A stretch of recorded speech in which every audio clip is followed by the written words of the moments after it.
Hello. Good afternoon, everyone. I was just seeing this little bit of standing room only, feeling like a rock star up here right now.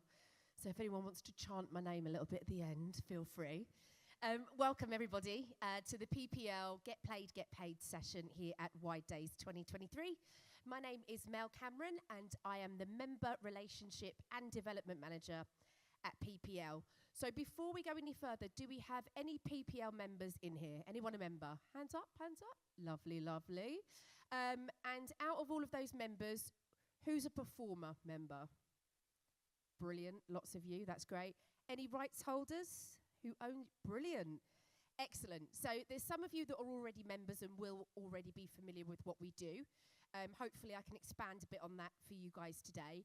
And for those of you that are completely new to PPL, hopefully I'll be able to talk you through what we do, how we do it, and that big question, the difference between us and PRS.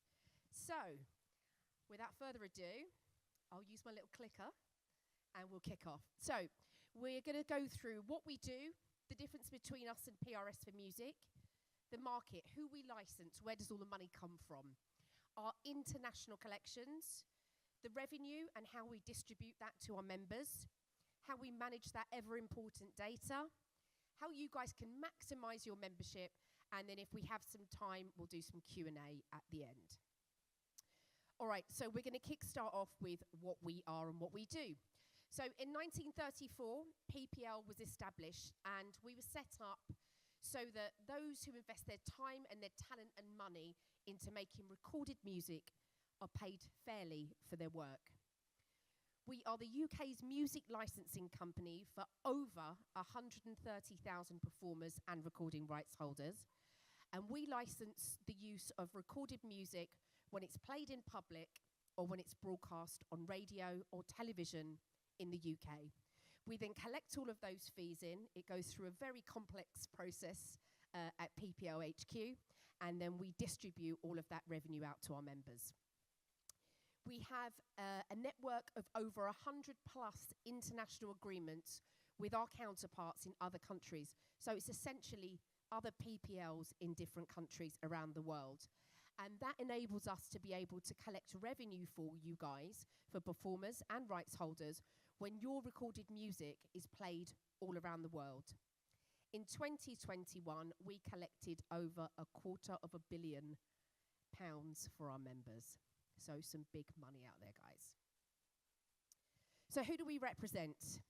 So anybody that has performed on recorded music can join PPL as a performer.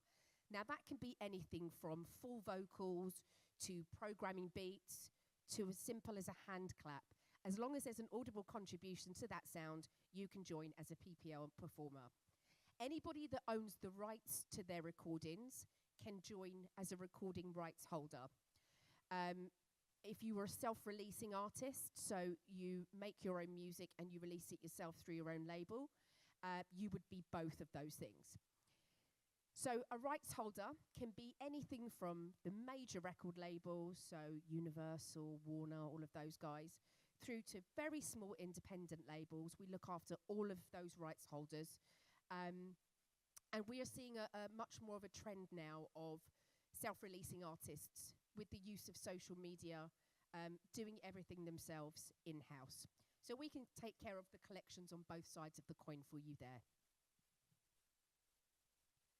So this is a question that we probably get asked the most. What's the difference between PPL and PRS? I'm a member of PPL, why do I need to join PRS, or vice versa? So we do very similar things, but we collect for different people. So if you look at it in terms of PPL is the sound recording. So it's the actual recording of that sound. We collect for the performers and the rights holders, so the owner of that sound recording. PRS is around the composition of the track. So songwriters, composers, and publishers. So if you think of it as the sound recording is PPL and the performer side of things, the composition side is PRS. Now often, a lot of performers also write their own material, so you would need to be a member of both societies so that we can both collect those rights for you. Make sense so far, guys? You're very quiet. We need to, we need to warm you up. That's what I'm talking about. So where does all this lovely money come from? So PPL license radio, television, and online over 250 TV broadcast channels. So that's everyone from the BBC, Sky, ITV. All of those guys have a license to use music within their channels to broadcast. We license over 410 over-the-air radio stations, Radio 1, KISS, Heart, any of those guys. And then 1,800 plus online radio services, so community radio, student radio, and things like that. So that's where the broadcast revenue comes from. Now, public performance is something else that people normally get quite confused about, because it sounds as if you're talking about a performance in public, like a live performance, when actually public performance just means that your recorded music is played in public. So anywhere that plays music, from your hairdressers to the sweet shop at the end of your road, to a nightclub, to a pub, any of those places need to have a license in order to play those music. And we license over 400,000 UK businesses and organisations that play recorded music, including gyms, office, factories, things like that. So that's where some of the other revenue comes from. So historically, PPL and PRS used to license separately. So for instance, if you owned a hairdresser's and you wanted to play the radio, you would need to get a license from PPL, and you would also need to get a separate license from PRS. And we realised it wasn't probably the most efficient way to do things. We listened to our customers, and we wanted to make it easier and streamline it. So in 2018, after a lot of very hard work and planning and preparation, we launched the aptly named PPL PRS Limited. And this is just solely for our music licensing. For performers and members, we are very separate in terms of being societies and collections, although we do a lot of work together. But for licensing, now if you own a little shop down the road and you want to play music, you just go to PPL PRS Limited and they will issue you with a music license. So we continue to work very, very closely with PRS for music, and this has been a massive success. International collections. So it might be quite, easy to keep track of how well your recordings are doing in the UK. You're going to hear it, people you know are going to hear it. You can keep track of it a little bit better. But what if you're having a lot of airplay in countries outside of the UK? You might not necessarily know. You can have a secret hit going on in Switzerland and you might not even know about it. So that's where PPL come in. If you mandate us for the worldwide, we have 100 plus agreements with a number of territories worldwide, and we can do all of that heavy lifting for you.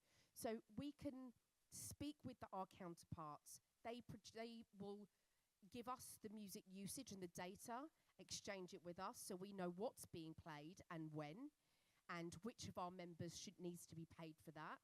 And we collect all of that revenue in for you, and then we pass it on to you. The international revenue collected in 2021 reached 94 million for both recording rights holders and performers. So that's quite a large sum of money that's coming from outside of the UK. PPL collects more international neighbouring rights than any other company or administrator. So that just shows you the sheer scale of what we do as a business. More international neighbouring rights than any other company or administrator. PPL also has an agreement with every single country in the EU for rights holders. And in 2021, we signed a new agreement on behalf of rights holders in Indonesia, and we signed a new agreement for performers in India. We have an incredible international team who work incredibly hard with other territories, encouraging their licensing, assisting them in collecting more money, because we are a non-profit organisation, PPL. So we exist solely to make sure that we get as much money out the door and into your pockets as we can. So the more money we can generate from internationally, the more money we can pass on to you guys. And this next slide is just going to show you exactly where we hold agreements. So there's some there that you'll be, really expecting to see. Germany as a really big area for music sales and airplay. Netherlands, but then you'll see that we also have agreements in Slovakia, in Malaysia, Korea. So we really can keep an eye on that revenue for you guys all around the world. Money, because that's what it all boils down to, right? Money. And you'll see that the international revenue has been growing year on year. So from 2017, we were at 49.6 million. That's almost doubled in 4 years to 94 million. So we're increasing the amount of revenue that is coming through the doors from international territories and into your pockets. And this just shows you where that revenue came from. At the top, as we expected, Germany, particularly high in 2021 at 40.7 million. And then you can just see the rest of the territories, so where that revenue generates from. Couple of million from Spain, couple of million from Sweden. It all adds up, and that pot goes back to our members. So, as I mentioned, PPL are a non-profit organisation. So all we charge our members is a cost rate. That's the fees that it costs us to collect all of your money and pass it on to you. We don't charge commission. We don't charge markup costs. We don't even charge for you guys to join. There's no membership fee. And there is no further cost applied to UK monies.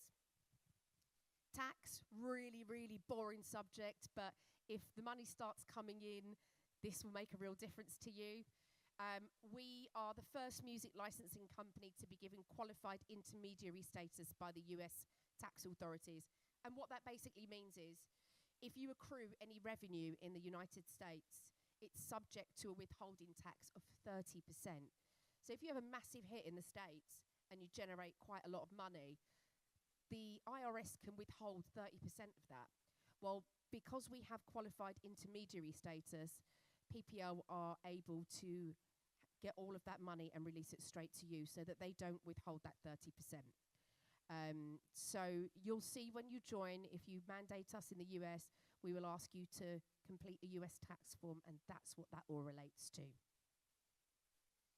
We also work really closely with lots of tax authorities around the world so that we minimize exposure to double taxation because, we don't like paying it once, let alone twice, right? And exchange rates. Because of the scale of our operation, it means that we have excellent exchange rates. We deal with huge sums of money, and that means we can optimize the money that we collect on our members' behalves. So this graph will show you the UK revenue that we've collected over the years. And you will see we were on a really strong upward trajectory until what happened in 2020? COVID. And of course, with COVID, it meant that a lot of our licensees had to close their premises. So we in turn paused their licenses. Lots of shops, bars, restaurants, gyms, all closed down during the pandemic. So we paused their licenses so that they didn't accrue any further fees. So there was a small dip during the pandemic, but we are on the steady rise again now, as you can see, just over $250 million in 2021. And this graph will just show you exactly where all of that revenue derives from. So 72 million, just over, from public performance, which is what we talked about earlier, when your music is played in a public area. 86.7 million from broadcast, so radio and television. And then 94 million coming through internationally. Distribution. So how do we make it all work? So in 2021, PPL made at least one payment to over 146,000 performers and recording rights holders. So imagine that is over 146,000 transactions. It's a huge amount, and the work that goes into it is pretty mind-blowing. We make 4 payments a year. In March, we've just made a payment. In June, which is our big UK distribution, September and December. So our members quite often get a nice little payout just before Christmas, which is always welcome. Any revenue that is collected on a recording is split between the rights holder and the performer.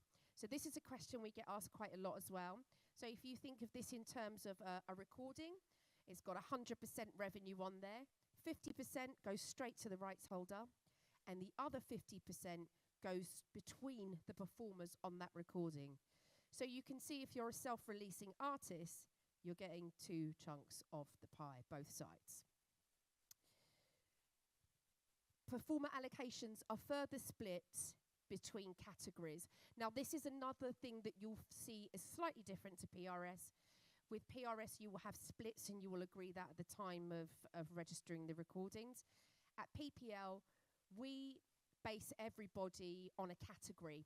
So you're either contracted feature, other featured artist, or non-featured artist. A contracted feature is the main artist. So, for example, Calvin Harris, he would be the contracted feature. If it was Calvin Harris featuring Dua Lipa, Dua Lipa would be other featured, because whilst it's not her project, it's Calvin Harris, it still mentions featuring Dua Lipa in the title, so she's other featured. Anybody else on the recording is a non-featured artist, so that's session musicians, backing vocalists, programmers, anything like that, they would all be deemed non-featured. Managing your data. At PPL, data is king. It's so important because this is how we make sure you're making the most revenue and the most out of your repertoire. When you join PPL, some of you will have seen this before, you automatically get a PPL portal. That's called My PPL, and it's a secure area where you can really manage your account. We know musicians and people in this industry work bizarre hours. So this portal allows you to register your repertoire, make claims, change your bank details at any time of day or night. You get in from a gig at 3 a.m. and you want to start registering some repertoire, there you go. You don't have to wait for us, you can just get straight to it. Again, joining is absolutely free, and you'll get your portal free the minute you join PPL. Within that, you can view your payments, you can view your statements. The statements, if it's UK payments, because we do the collecting, we can give you what we call a recording allocations file. And that literally tells you what track's been played, where it's been played, how long it's been played for, and how much that revenue that generated, which is a really good way to target your marketing, because you can see that, you know, maybe the North are playing your recording, but it's not quite hitting the South. So you can use that to target your marketing quite well. You can update your bank details. Can't tell you how many members forget to update their bank details when they change them over, and it will just mean your money will sit there until you change your bank details. But we want it out the door and in your pockets, because that's where it belongs. You can register new recordings and releases, you can manage your repertoire, and you can make claims on existing repertoire if you are a performer. And so, this is what it looks like if you were to register a recording. So for anybody that owns the rights to their recording, you need to register it within our database. And this is what it will look like. You can also use the register repertoire tools to submit and edit recordings in bulk. So if you've got a few albums worth to do at once, you can manage all your recordings and your releases. You get real-time validation. So it will tell you if there is something wrong with the data you've submitted to us.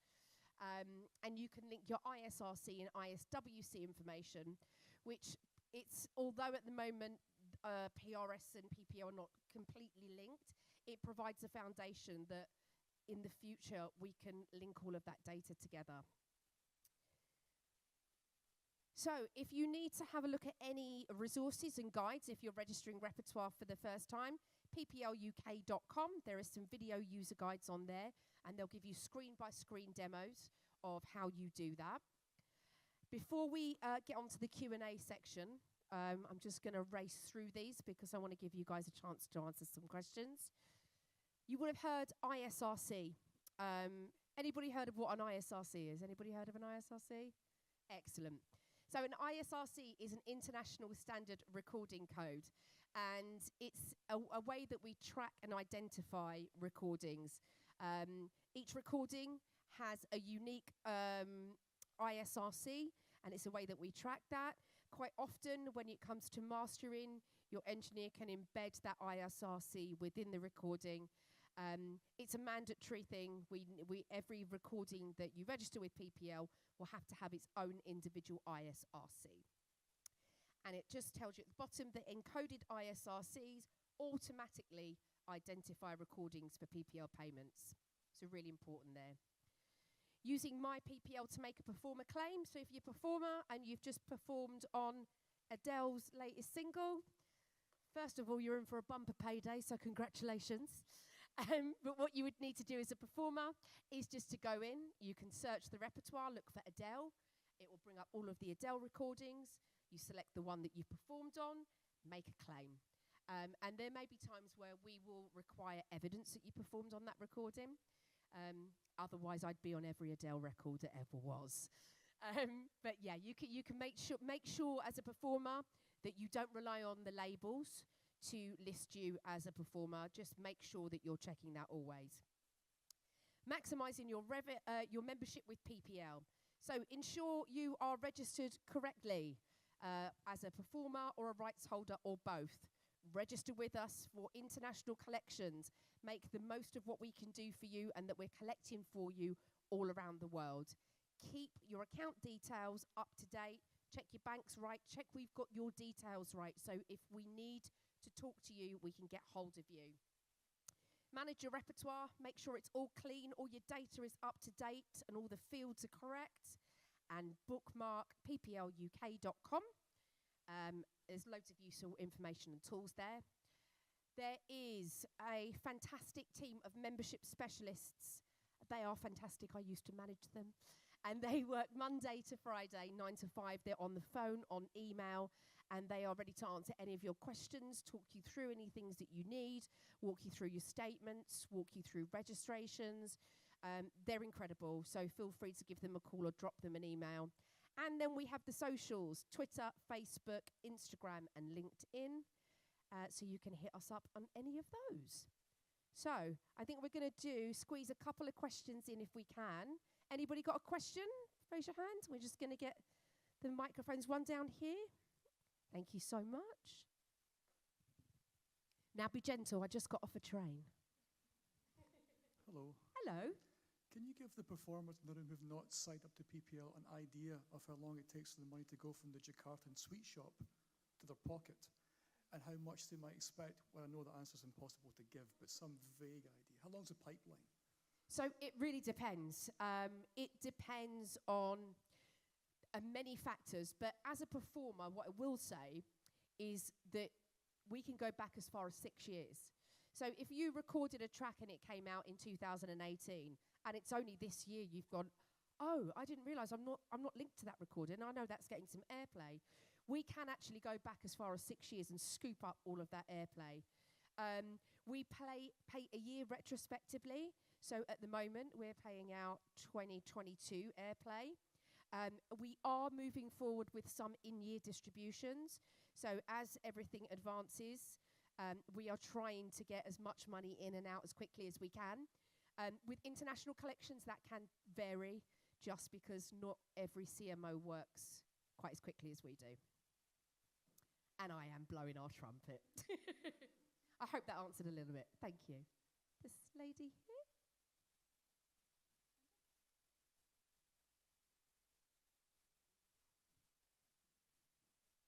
Oh, hello. Hiya.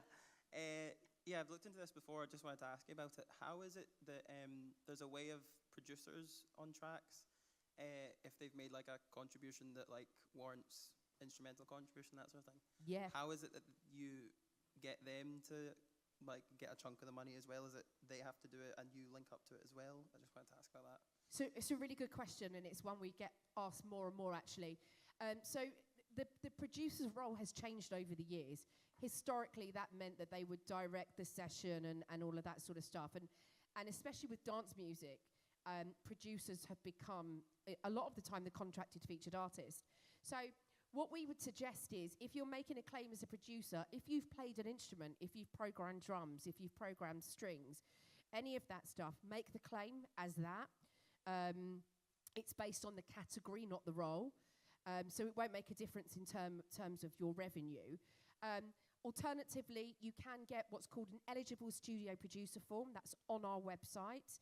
And you get that signed by the main artist at the time of the session, and you submit that when you need to. But the easiest way to do it is just to claim on the instruments you played. So if it's programming, just select programmer.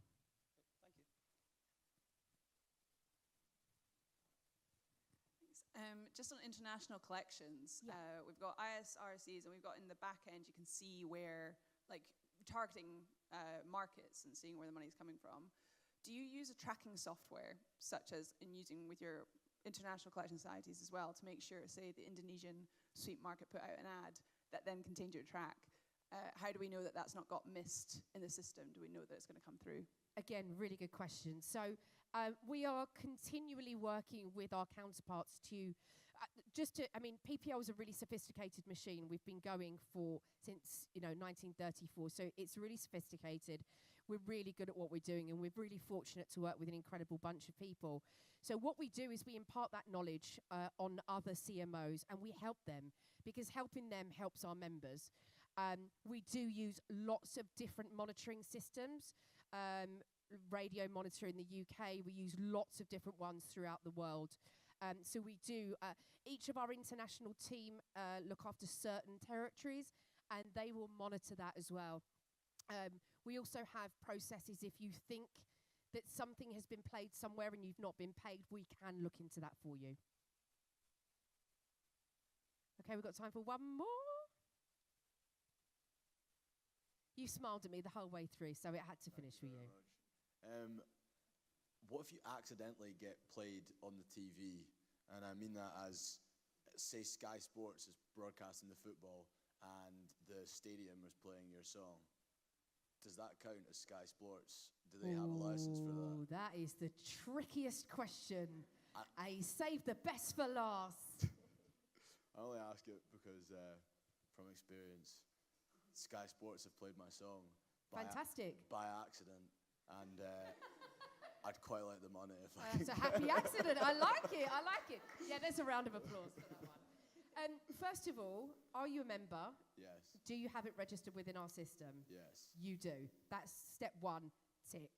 So stadium plays, believe it or not, do count, regardless of whether that's featured on Sky or just in the stadium, because it's a public broadcast, and they will all be licensed. So what I suggest you do is I will come and grab me at the end. Cool. I'll put you in touch with one of our specialists who can have a look into that usage for you. Thank you very much. You're very welcome. Is that us? Well, thank you very much, everybody. I hope you found some of that useful. What I will just say is I know that this is not the sexiest area of the industry. Everybody wants to be out there doing it live. Everyone wants to be in the studio, being creative. But this stuff is what will sustain you. In years to come, this will be your pension. So really get to know the business side, because it's called the music business for a reason. So, and good luck, everybody. Thank you very much.